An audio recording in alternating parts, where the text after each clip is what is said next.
Every September here on the podcast, we feature a guest who has a personal experience with 9/11.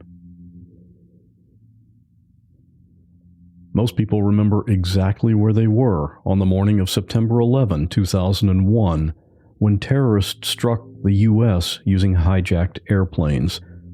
It was a dark day for this country. This month, What Was That Like is publishing a 3-part series titled One September Morning. In each episode, you'll hear someone telling their personal story about what they experienced on that day. If you haven't done so already, be sure to subscribe and follow the show so you don't miss an episode. Today, in the second episode of the series, we'll hear from Tim. Tim was a New York City firefighter for 18 years. And when 9/11 happened, he was working for Mayor Giuliani, handling major emergencies. So when those planes hit the towers, Tim wasn't just someone who happened to be on the scene. He was one of those actually in charge. The things he saw that day make his story one of the most compelling ones I've had on this podcast. He originally told this story here a few years ago, and it's one of the most popular episodes on the show. And after you listen, I'd love to hear what you think of it. Real people in unreal situations. There is a girl hanging by her broken leg from the telephone wire. And I called 911 and I said, I found a baby. I turned around. I see a gun pointed at me close enough I could touch it. She would hold our heads underwater all the time. He levels the gun, pulls the trigger, and I go down. Her eyes were full of tears.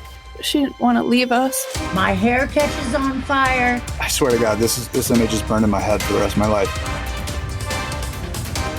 I'm Scott Johnson, and this is What Was That Like?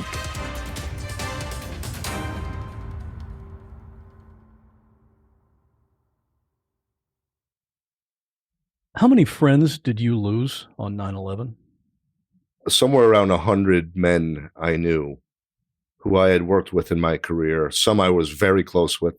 Some were more like acquaintances, but somewhere around 100. Because I worked in the Special Operations Command of the New York City Fire Department. About 1/3 of the firefighters murdered on September 11th were from our Special Operations Command. So about 100 firefighters were from Special Operations. The Special Operations Command took a very big hit. And then I knew a bunch of the NYPD police officers because out of their 23, 14 were from their elite Special Operations Emergency Service Unit. And I was on the FEMA Urban Search and Rescue team with those heroes. We actually went to Oklahoma City together after the bombing there in 1995. So I spent 5 or 6 nights on the pile of that collapsed building, searching with these men, and then they were murdered also on September 11th in a subsequent terrorist attack. What was your actual job in New York City at that time? I was a firefighter for about 18 years, and I had become friends with Mayor Giuliani, and he had been asking me for a few years to go into his newly created Mayor's Office of Emergency Management. And I refused for a while because I was enjoying my job in Rescue 3 in the Bronx.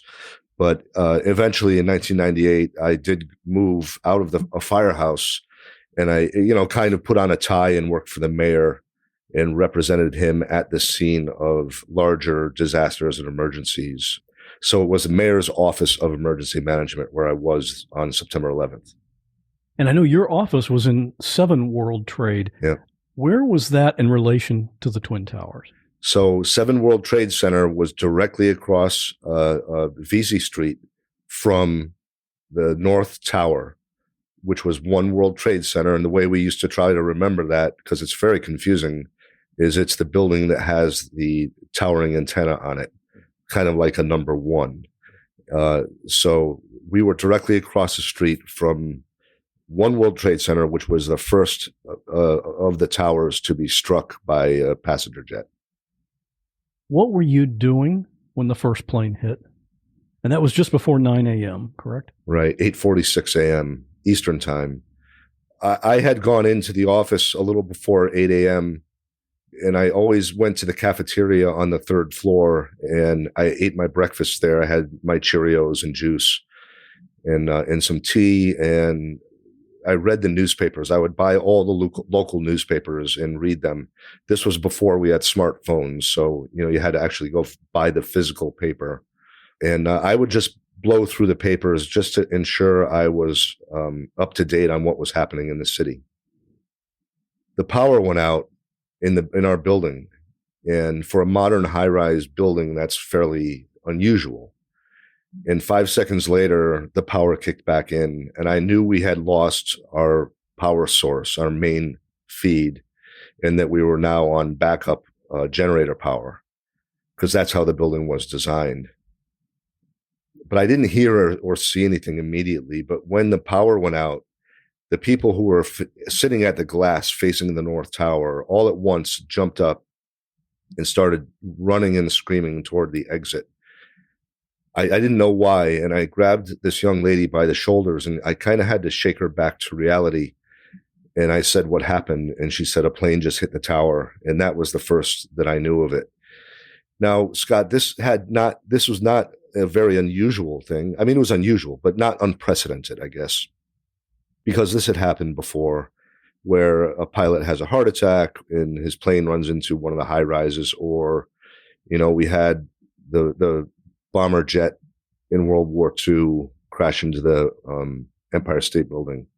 So it was not completely unusual, but it was still a major emergency. That's what we do, right? So, time for action. You knew immediately what your job priority was going to be that day, even though you didn't know what happened yet. You're right. Game face on. This is what we trained for. This is what our experience is. I went up to the 23rd floor where our emergency operations center was located, including my office. I wanted to face-to-face with the supervisor of we called it Watch Command, which is our listening post, because we had to do a full activation of our emergency operations center, which means they needed to make about 150 phone calls to bring in all our partners from federal, state, local, and private sector to support this developing disaster that's happening across the street. Supervisor Mike Lee was there, and I kind of across the room, we caught each other's eyes, and I gave him the thumbs up, and he gave me a thumbs up back, like full activation. I ran over to the Emergency Operations Center where Supervisor Mike Berkowitz was, and the same thing. I said, "Mike, full activation." He gave me the thumbs up.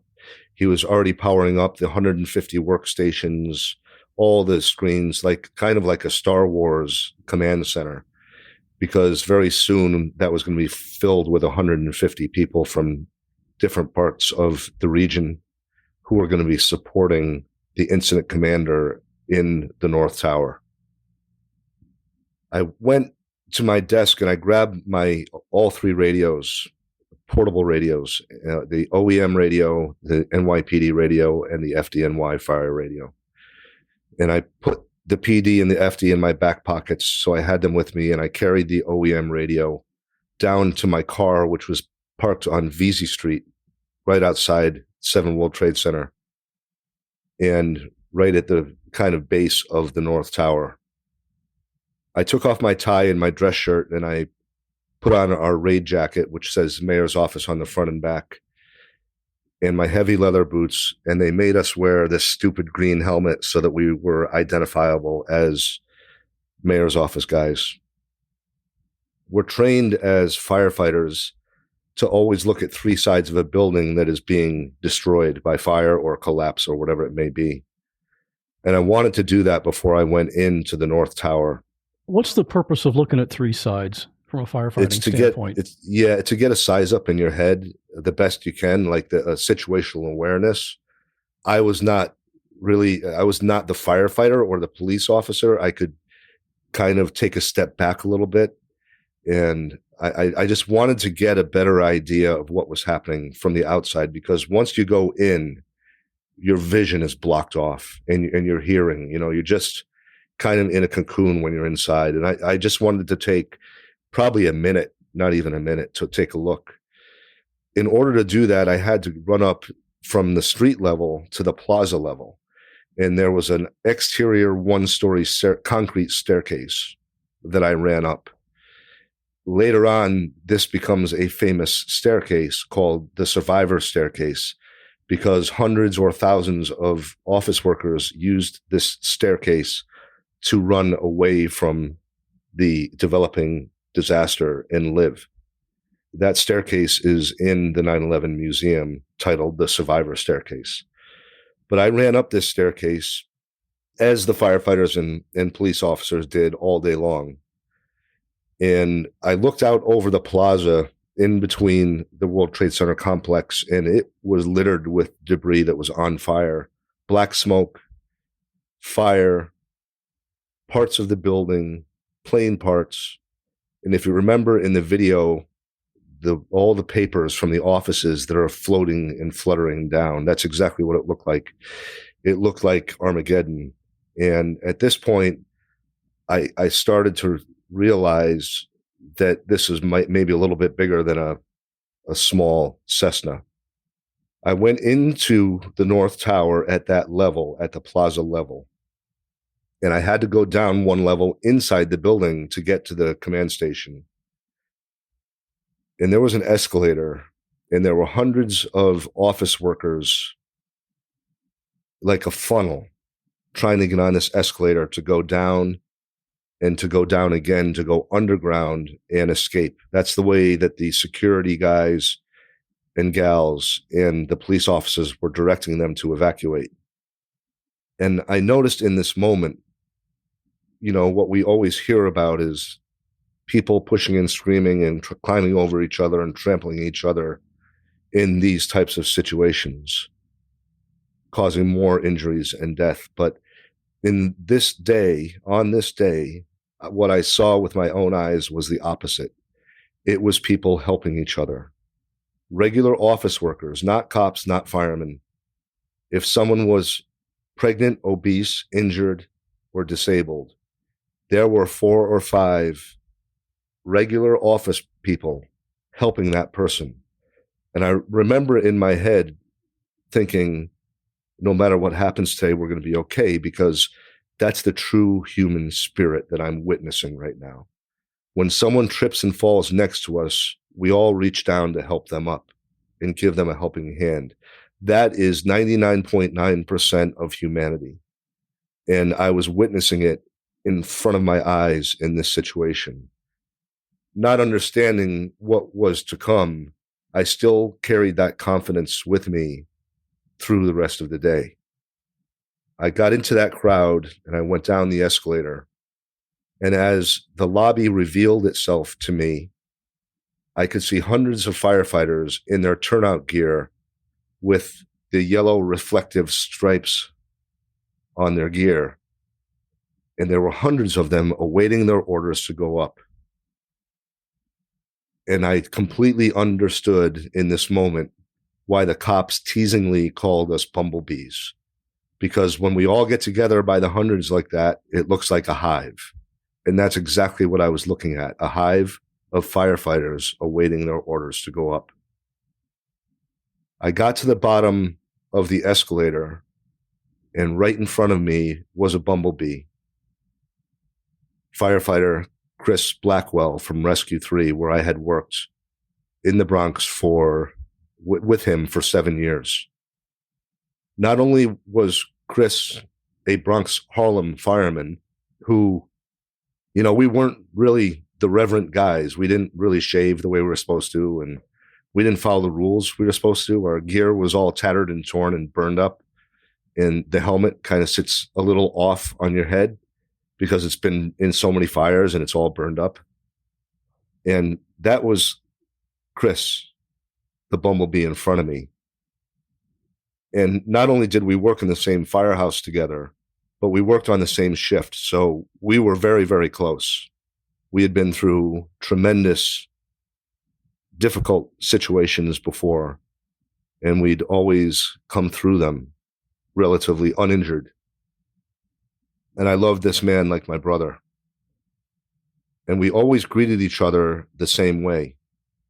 We came face to face, just a couple feet away from each other. And Chris always had the unlit stub of a cigar in his mouth, in the corner, right corner of his mouth. We came right up to each other. We came to attention. He reached up with his right hand and he took the stub of a cigar out of his mouth. And we leaned in and we kissed each other on the lips. And then we stood back at attention and he put the cigar back in his mouth. And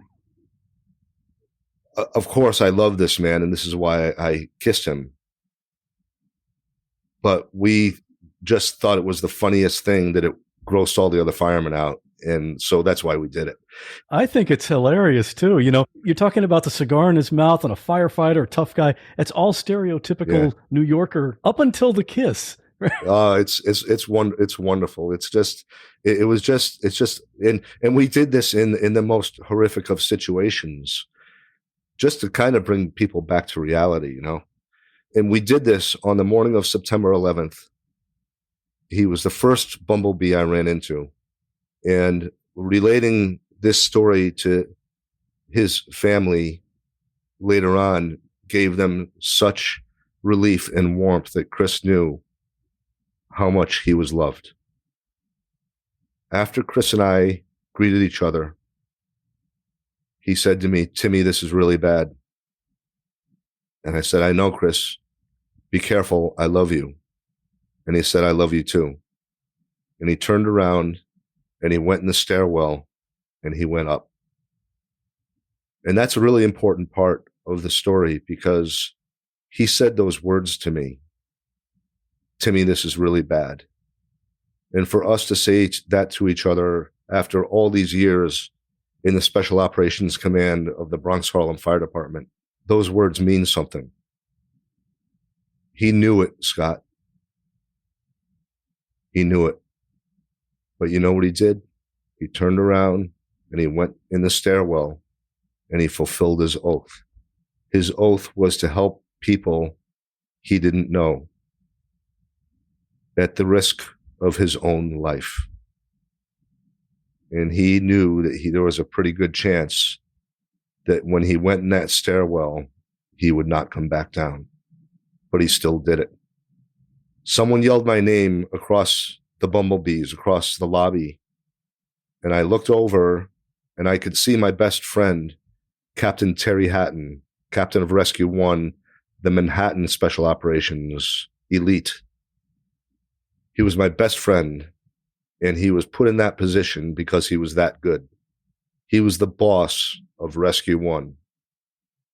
He was the future of the New York City Fire Department, and the big chiefs were grooming him so that one day he could be one of the big chiefs and run the New York City Fire Department. That's how much Terry Hatton was respected. He had the experience and the knowledge, hard to find in one person.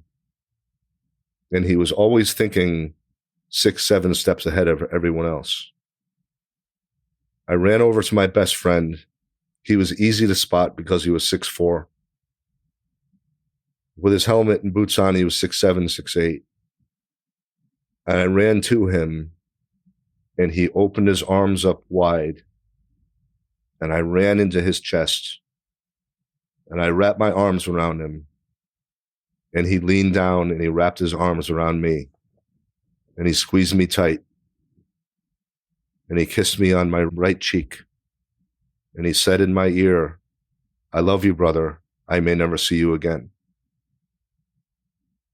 And I blew him off because we had done so many very, very dangerous things together, things that no one should ever come back from, because I trusted him and I followed him wherever we went.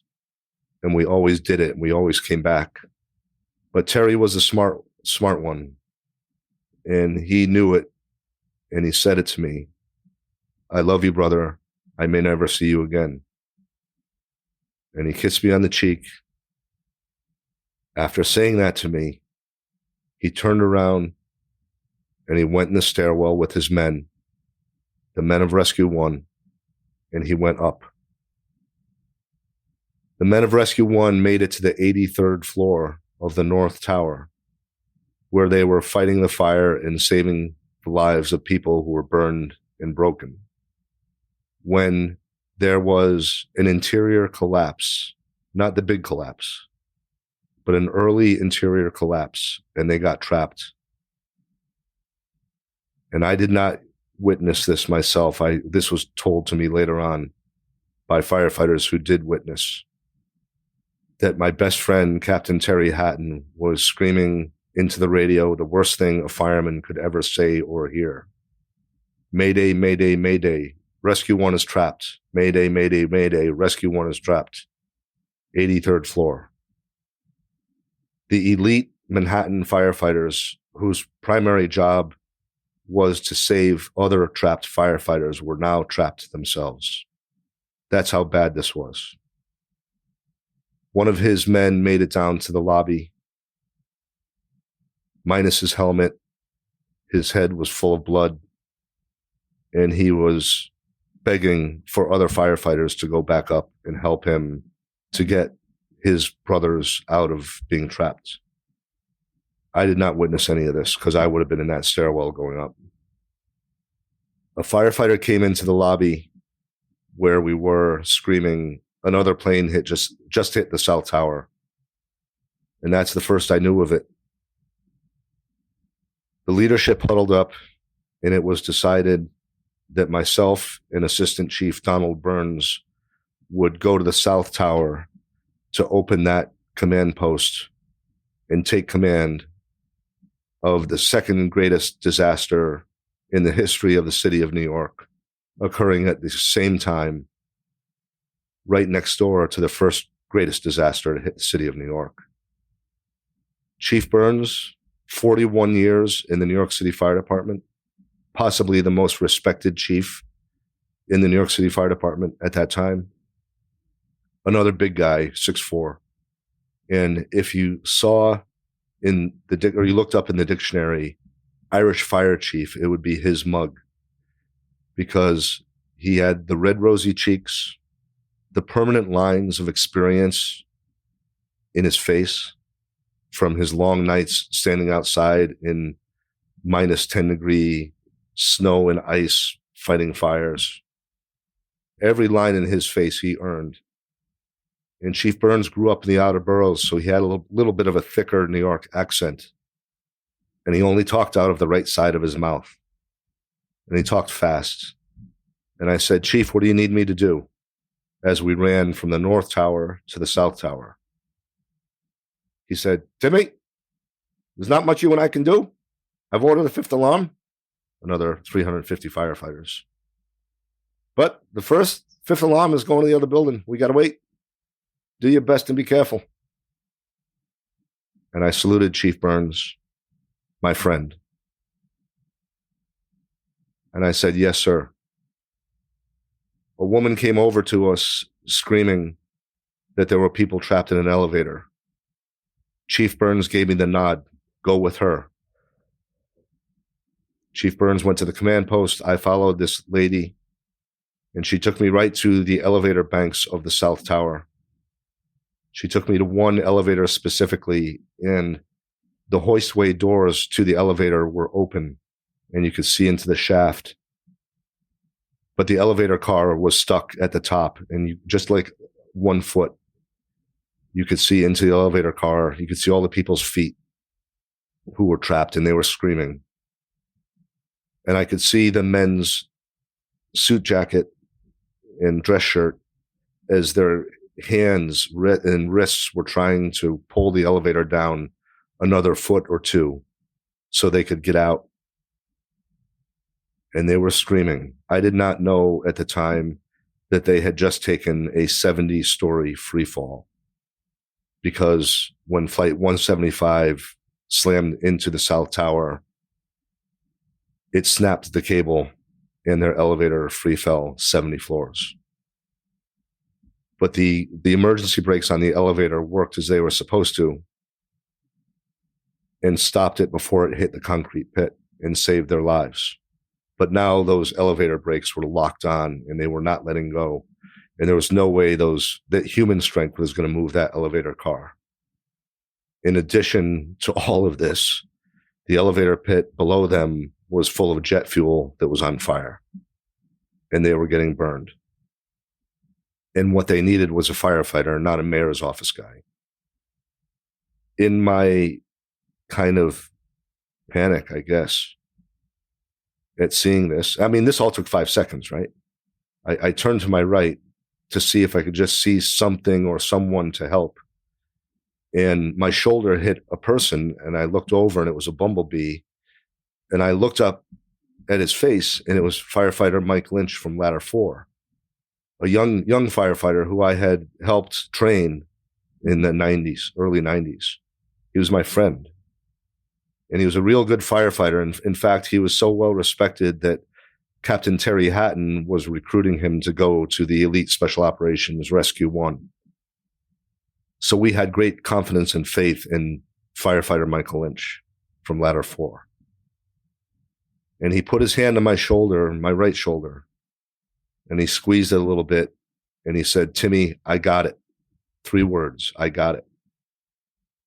Between firefighters who knew each other and trained together and had experience together, 3 words that meant he had the training, the experience, the tools and equipment, because he was wearing his turnout gear. He had his hand tools, and he brought a whole fire truck, Ladder 4, full of tools with him, a rolling toolbox. He's what those people needed. Timmy, I got it. Over my OEM radio, an urgent message. Urgent, urgent, urgent. 3rd plane incoming. Confirmed by the FBI. It's ours. Impact imminent. Get in the stairwell. Take cover. Urgent, urgent, urgent.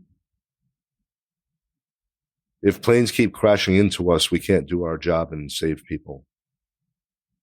I said to firefighter Mike Lynch, my friend Mike, "I got to go. You got this." I ran to the command post. I picked up a landline that I found that worked, and I dialed 0 for operator. And she picked up right away. And I said, "I'm with Mayor Giuliani in the World Trade Center. I need to talk to the White House immediately." She tried to get through to the White House. She couldn't get through. I said, "Then I need to talk to the Pentagon." And she said, "The Pentagon's under attack." And that's the first we knew of it. Our situational awareness was about 0.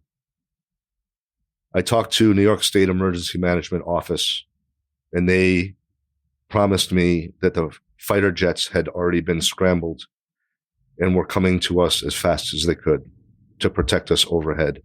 And that's what I wanted.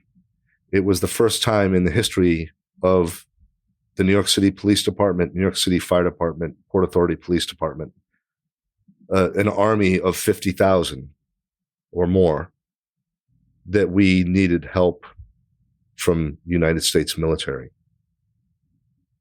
The lobby was filling up with people who were injured, and they were laying all over the lobby. And it was impeding our evacuation progress. Imagine if you're an injured person and you were on the 78th floor, you're burned or you're broken or bloody, and your only way out is to go down 70, 80 floors, around and around and around and around and around in a dark, smoky, wet stairwell.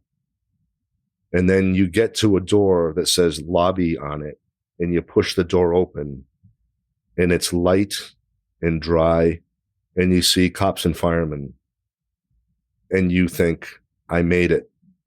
I'm safe. They're going to take care of me.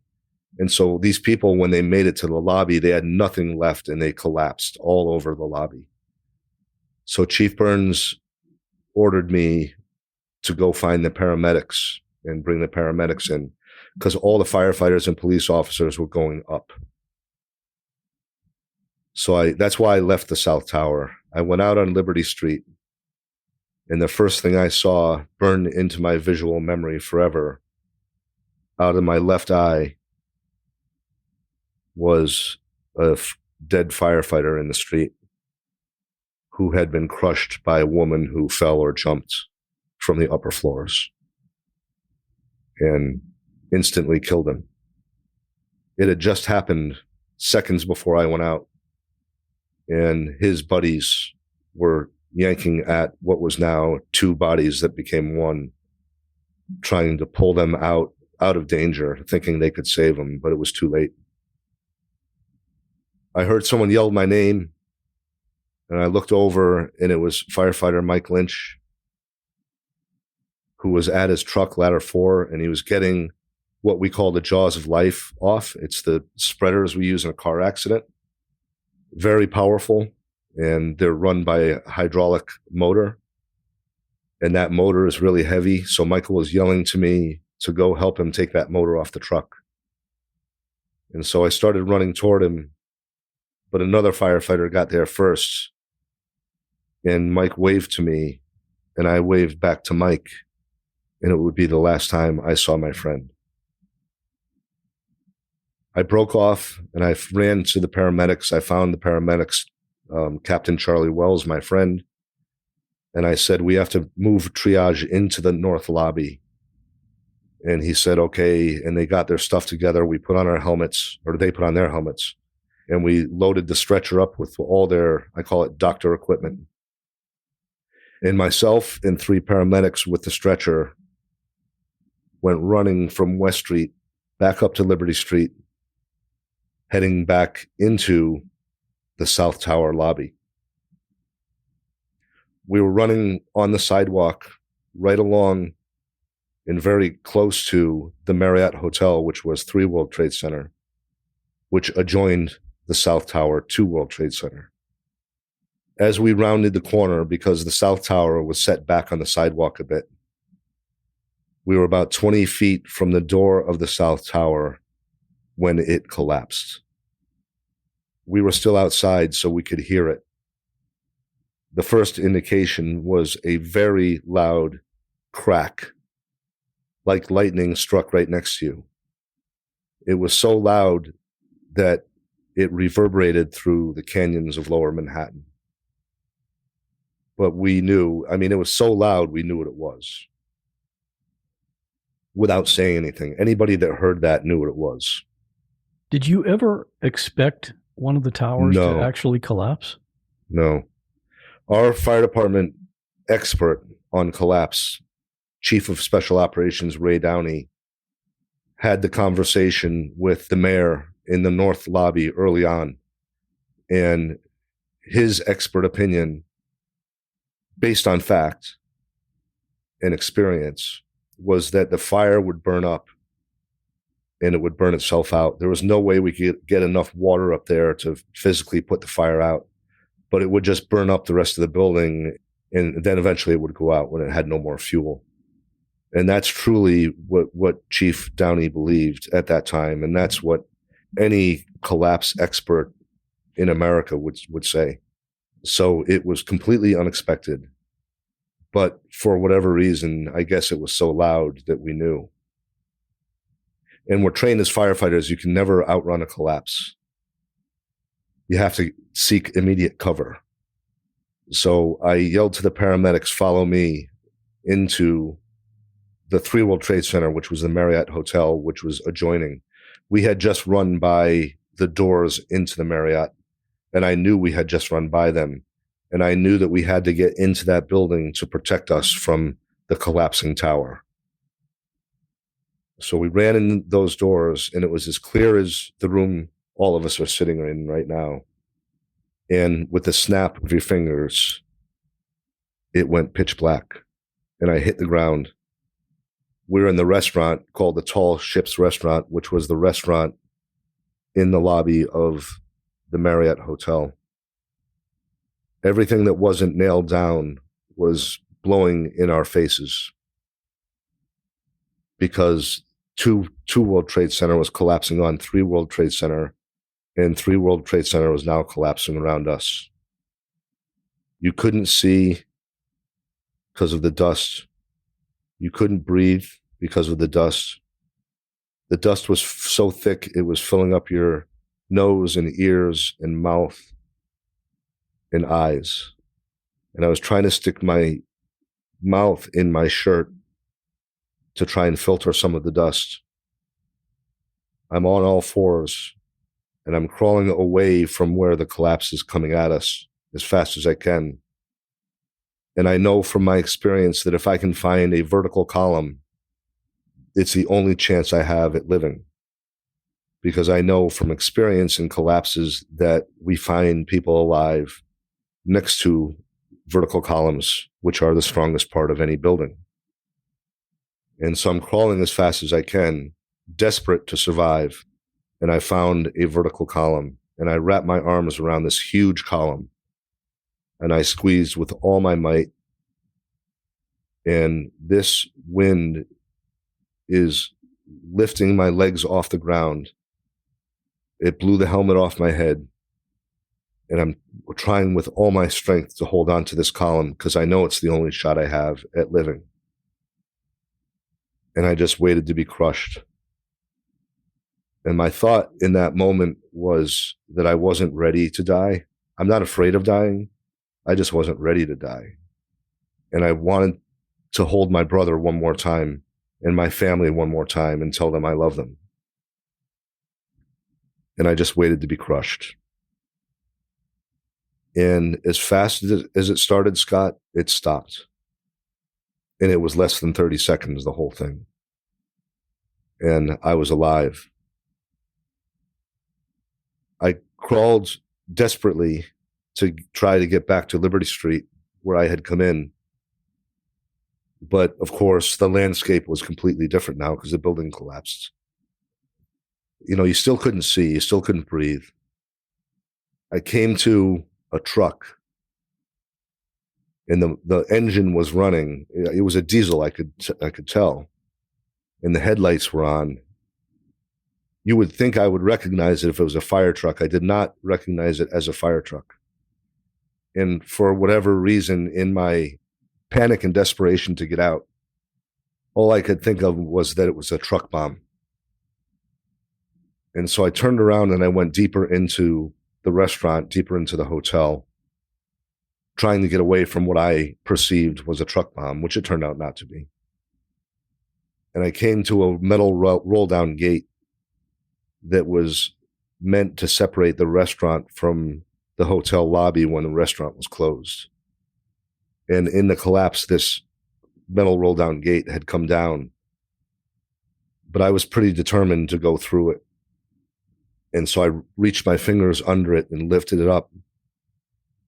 And it lifted up. And when I did, all these fingers came from the other side, from people who were trapped on the other side of it.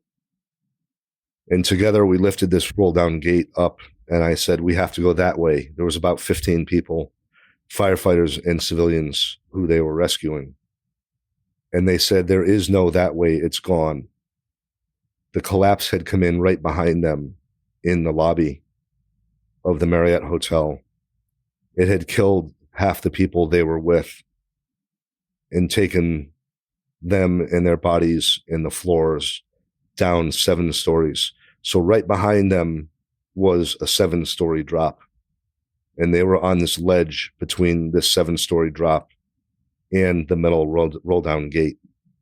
So when we opened the gate up, when we pulled the gate up, it was their salvation, and now my salvation. And we turned around again and went back into what was left of the restaurant, and we crawled across the steel in the rubble. And one of the ladies in the line we had formed saw a really bright flashlight on the outside, and she could hear the firefighter yelling, come to me. And so we formed a chain, and we all followed and made our way out to this firefighter. And that's the story of my survival. There were about 35 people in that area of the Marriott Hotel who survived, which was very unusual. There were really only 2 pockets of people in the 18-acre complex who survived. They did a scientific study of that space where we were. And it was determined scientifically that that wind that tried to blow me out into the street, that lifted my legs up off the ground, was 185 miles per hour. And so I have no idea how I was able to hold on to that steel column, other than to say that God did not want me at this point in my life. There are too many steps there that kept me alive for me to think anything other than he, with a capital H, was not ready to welcome me into his kingdom just yet.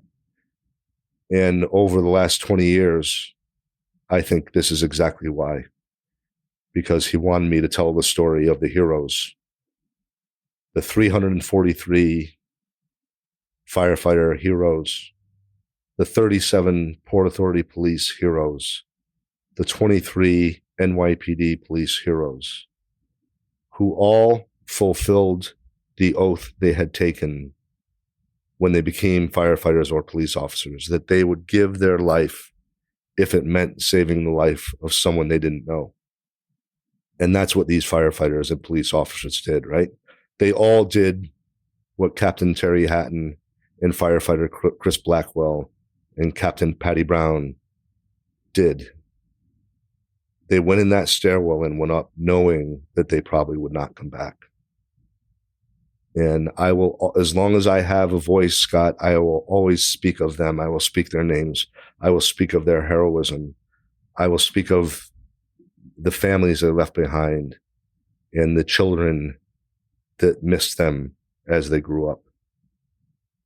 After this all happened, you went to visit the widow of firefighter Mike Lynch, who went to save these people in the elevator. How long after that did it happen? How long after 9/11 did you visit with her, and what happened there? Right. Yeah. I mean, it was a matter of days. I mean, we were reeling, right? I mean, there's no other way to say it. It was, it was us trying to manage chaos, but the chaos was so big that all we could do was manage our little piece of it. And like, how do you eat an elephant one bite at a time? And that's where we were at. We were so overwhelmed. But one thing caught my attention. There had been a rumor swirling around that Ladder 4 was not saving people's lives. Instead, they were looting the stores, if you can believe someone actually published this. And Ladder 4 was where firefighter Michael Lynch was assigned. And so when I heard that rumor and that it was getting into the media, I panicked a little bit and I said, Michael's widow, Denise, has to hear from me what her husband and Ladder 4 was doing on the day of September 11th, because I was with them. I witnessed it, and she has to know that this rumor is a lie. So I got in my new, because all our cars were destroyed, but I had a new like undercover police car thing. And I ran and I jumped at it and I went lights and sirens out to Long Island to Michael's widow Denise's home. And I went into her living room and sat on the couch with her. And I described the heroics of her husband in his last moments. In the way I described him in the lobby of the South Tower at that elevator where those poor people were trapped. When he said to me, Timmy, I got it. He may as well have had angel's wings coming out of his back, because he was the angel sent by God to save the lives of those people. He just appeared out of nowhere at my side. When I said in my head, what these people need is a real firefighter, not a mayor's office guy, he just appeared like an angel out of nowhere. And I told Denise this story and that he was working on saving those lives. Later on, we find out that he saved 3 women from that elevator before the South Tower collapsed. So we know his last act of heroism as the angel, firefighter Michael Lynch, was fulfilling his oath, saving the lives of people he didn't know. Unfortunately, he couldn't get them all out, but we know he got 3 out. When I was saying goodbye to Denise and her 2 little boys who were under 2 years old, who were running around the living room, you know, they're 2, they don't know what's going on. I gave her my contact info and I said, one day when your sons are older and they want to know about their hero dad, please ask them to find me. I'd be happy to talk to them. Well, about a year ago, I got an email from Michael Francis Lynch Jr., 22 years old, asking me if I would tell him about his dad. And I said, yeah, let's meet down at my favorite place down at the World Trade Center now called O'Hara's Pub. We'll walk over to your dad's name on the memorial and we'll talk about your dad. And just like his dad, 6'4", handsome as could be, with a steel soul, confident as ever, and 22-year-old, that his demeanor and appearance was like he was a 40-year-old man. And I told him about his dad and his dad's heroism in the last minute. And young Michael had not had a good experience with father figures growing up. He was kind of the man of his house. Men came and went in his life. So I promised him in this moment that I was his forever, and that I would mentor him and help him and be his friend until my last breath. And so that's how it's been. He's an incredible young man. His dad would be extremely proud. And again, maybe this is why, you know, God spared me that day too. I asked Michael, he already earned his bachelor's degree. This is how good this young man is. But now he wanted to go into the military and be an Army Ranger. And I said, that's awesome, man. That's a great goal. And I understand your passion that you don't want other young kids like you to have to grow up the way you grew up because we were attacked on American soil. I said, but don't sign anything, please. Not right away. Come meet some of my friends, because I had made a lot of friends over the last 20 years in the military and in the intelligence community. I said, I have some very cool friends. And so for about a year, a little less than a year, 8 months probably, we kind of took a tour of the East Coast military facilities together. Every person I introduced to Michael took him under their wing and gave them their cell phone number and their email and said, I want to help you. Michael now has this whole community from people in the FBI and the CIA and other intelligence agencies and the special forces and the Rangers and the SEALs. He has some very cool friends. He has their phone numbers that he can reach out to if he has questions.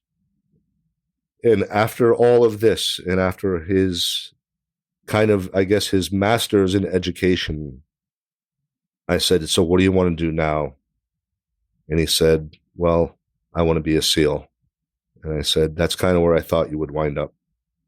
So he is working very hard with some former SEALs right now, because it's, especially now, it's going to be very, very difficult for him to get through it, to earn his Trident for many reasons, let's just say. So I will be there with him through thick and thin. We all will be. And I feel like he has been one of the greatest gifts I've had in my life.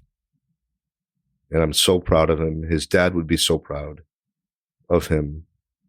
And I love that our community has adopted him, as we have with many of the young people. The young people, without me knowing, I found out later on, but they gave me the nickname the Shepherd.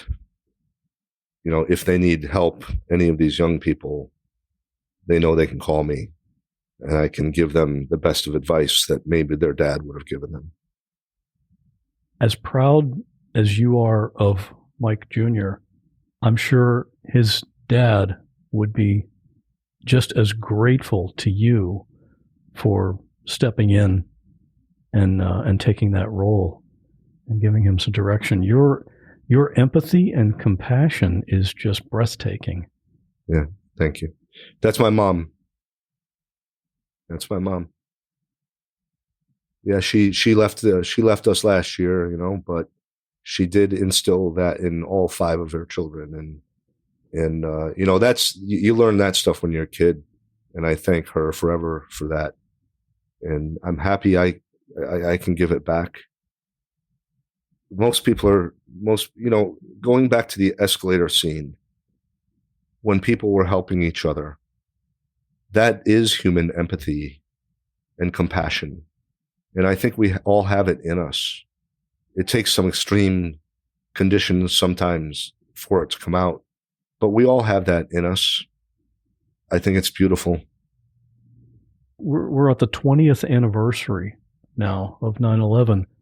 Are there any events going on to commemorate or to honor that, the people that lost their lives on that day? Yes, there are many events going on throughout the country.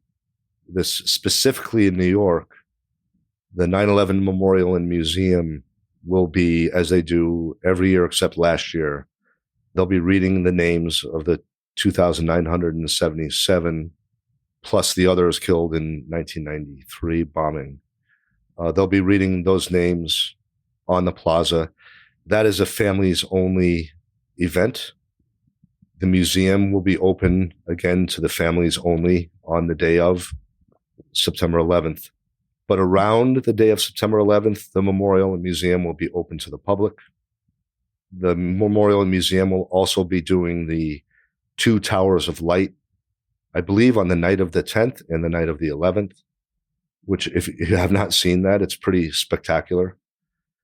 And then the Stephen Siller Tunnel to Towers Foundation is doing numerous events, the biggest of which right now is that the CEO, Frank Siller, whose brother, Stephen Siller, was a hero New York City fireman murdered on September 11th. Frank is walking from the Pentagon to Shanksville, Pennsylvania, to the World Trade Center in New York. It's about 537 miles he's walking. He is 68 years old. He had a heart attack last year. He's in the best shape of anyone that age maybe I've ever met. He's going to make the whole 537 miles. There are events along the way. Every Saturday, they do a remembrance parade in different parts of the East Coast. And when he gets to Staten Island, which is where his family is from, we will be having a welcoming remembrance parade for Frank on, I think it's the 9th. And then on the morning of the 11th, a few of us will walk with him from Staten Island over the Verrazano Bridge into Brooklyn to Squad 1, FDNY Squad 1, which is where Stephen Siller worked. And we'll have a remembrance ceremony there at Stephen's firehouse. And then we'll walk, retracing Stephen's footsteps to the mouth of the Brooklyn Battery Tunnel, the tunnel that Stephen ran through with 60 pounds of gear on the morning of September 11th. And Stephen's family will retrace his steps through the tunnel to the other side, where we will meet them to the World Trade Center, and then we'll have a remembrance there. So that's kind of like the big event. It's to raise awareness of the Tunnel to Towers Foundation, which is my number one charity. And then the other big event that has not been done before, that the Siller Foundation is spearheading, is on the 12th, September 12th, we will be at Ground Zero reading the thousands of names of the first responders who died from 9/11 illness subsequent to 9/11. So that's never been done before. We're going to do that on the 12th. And then later on in November, we're going to read the names at the Lincoln Memorial in Washington, D.C. We're going to read the names of the 7,000 plus volunteer military heroes who lost their lives in the global war on terror. That's also never been done before, but we're going to start that tradition now. And every year we will read the names of those heroes who volunteered for U.S. military, for us, for our community. A lot of them were wearing patches sewn onto their uniforms of the NYPD or the Port Authority Police or the New York City Fire Department when they took their last breath. They did that for America, but specifically, they served justice for our community. And starting this year, we will never forget, and we will say every one of their names at the Lincoln Memorial, and we will say thank you to their families. I love that. Those are names that should never be forgotten. Yes. One last question. You've told this story many times. I know you've done TED Talks. Why do you feel it's important for people to know this? Shortly after 9/11, probably in the days after 9/11, what started appearing in every firehouse and on every firefighter's bumper sticker was the mantra, never forget. And if we don't speak, if I don't have a voice and speak their names loudly, we will forget. I made that promise to them back then. The police officers, the firefighters, and now the military. Because for us, Scott, September 11th is every day. For example, young Michael Lynch, he grew up without his dad. His brother Jack grew up without his dad. Their mom grew up without the father of her children. She had to do it all on her own. And this is true for all the families. The nearly 3,000 murdered on September 11th. It's true for all of them.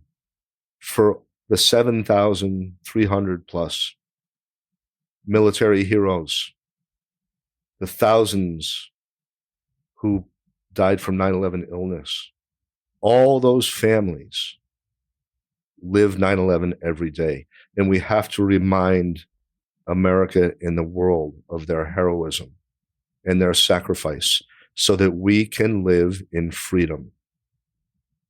If we don't remind America and the world, then we have failed and they have lost their lives for nothing. Tim Brown, thank you for your service. Thanks for sharing your story. Thank you for having me and sharing the story. In the episode notes for this one, I have a video that was taken by someone on 9/11, and it's one that I had not seen until I discovered it recently. In this video, the people of New York City are in the street and running to escape the huge clouds of debris and dust and toxic materials as one of the towers collapses. It really shows the terror of that day. You can see that video and get a full transcript of this episode at whawasthatlike.com/189. Normally, when I replay a story from a few years ago, it's what I call a flashback episode. and it includes a brief updated interview with the guest. Unfortunately, I was not able to get back in touch with Tim in time before this one went live. Next week, we'll have the final episode in this 3-part series on 9/11. In that episode, we'll hear from Guy. He worked for a private ambulance company, and he was part of the response effort that day. He talks about what he experienced and some important lives that were lost that day. That's coming up in 1 week. Hi, Scott. My name is Carisha. I just finished listening to Justine's episode about turning her brother in. I do have a family member who is in jail. My nephew, he's a year younger than me. He went to jail at the age of 19 for bank robbery, but unfortunately, a security guard lost his life during that robbery, so my nephew was charged for murder as well. There's no such thing as accomplice in California, so if someone dies during the commission of a crime, you also get that same sentence for whoever, the same as the killer. I visited him once when he was in the county jail. That didn't go well. A fight immediately broke out between the inmates and the visitors. And I have visited him once during the time where he's been in the actual prison. He went to jail at 19. I was 20 at the time.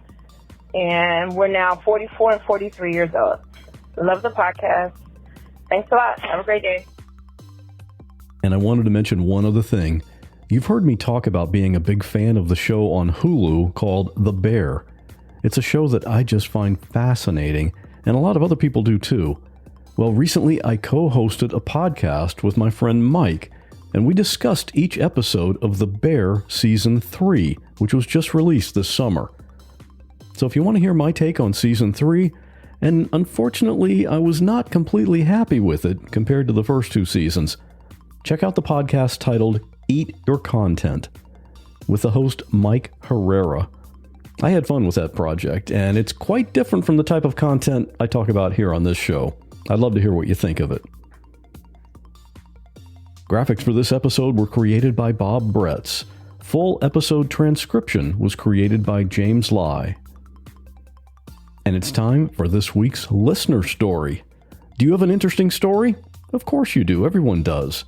Just record it on your phone, 5 to 10 minutes roughly, and email it to me at scott@whatwasthatlike.com. This week's story is from Patrick. Patrick actually has his own podcast, a true crime show called Dark and Devious. He and his co-host Chris talk about murders, missing people, cold case files, all the things any true crime fan loves. In this listener story, Patrick talks about the time he thought he was about to die. Stay safe, and I'll see you here next week. This event took place when I was on vacation in the Philippines, and specifically, my destination was the island of Palawan. Now, Palawan is where they filmed the movie The Beach with Leonardo DiCaprio, so it's a super beautiful place. It looks just as gorgeous as it does in the movie, and that was the main reason why I wanted to go there. Now, I went to Palawan with my friend Kayla, and while there, she had the idea of going on a snorkeling and scuba cruise. Now, this wasn't like a big cruise. It was just owned and operated by a man that just lived there. I think he just did it as a way to make money. And it was a very, basic thing. We would just go around and do some island hopping, get off snorkel or scuba a few times, and then go back to the mainland. Kayla had her scuba license. I did not. So for people who did not have their scuba license, we weren't allowed to scuba dive, but only snorkel. And there was only one other person on this expedition that did not have their scuba license, and his name was Rob. So Rob and I were going to snorkel, and at the first stop, all the scuba people jump off, they go do their thing, and then Rob and I jump off to snorkel. As soon as we jump off, the boat captain drives away. I don't know where he went. I don't know if he was following the scuba people or going to their final destination, but our instructions were to snorkel back up to the small island that we were near, which was about 2 football fields away. So just a little bit of information. I had never snorkeled before. I did not have any experience, and the captain did not give us any instructions. So I just assumed that you put your head in your water and you flip your feet and you look at beautiful fish. Well, little did I know that when you jump in to the ocean, your snorkel gets full of ocean water and you're supposed to blow it out. I did not do that. So when I start snorkeling, my first breath in is nothing but ocean water. I immediately start choking and coughing, and I am like in panic mode. I can't breathe. I am filleting in the ocean and I feel myself going under. And before I know it, my head is underwater and the only thing above water are my arms, and I'm kicking and I'm fighting so hard to get above water, but I can't. And in that moment, I knew that I was drowning. Trying very, very hard to get up, but I just can't. I suddenly feel these arms around my torso. And it was Rob. And let me just tell you, Rob was a very, very good looking guy. So when he pulled me up and I saw his face, I was like, there's no better place to die because this man is beautiful. But unfortunately for Rob, I start coughing up water onto him. I'm basically throwing up ocean water onto him. And he just held me. He was treading water. He was super strong. I don't know how he was able to like swim and hold me at the same time. But he basically just got me. So I felt safe. I was calm. I could breathe again. And then he very, very slowly swam up with me to the island that we were supposed to go to. Once we got to the island, the boat was there with the scuba divers, Kayla included. And I just start screaming at the boat captain. And this poor man, he did not speak English. He probably had no idea what I was so angry about. But, like, you don't leave people in the ocean until you are sure that they are safe. And honestly, he probably should have had someone with us. Like, I don't know. Again, this was not like a company. It was just some guy doing it. The rest of the scuba diving, snorkeling, boat tour, I barely went in the water. I was pretty shaken up. I was honestly quite scared of being in deep water for quite a while, which was sad because I love the ocean. But now I'm in a place where I can swim in the water with confidence, so I overcame that fear. But that's about the time that I almost drowned in the Philippines.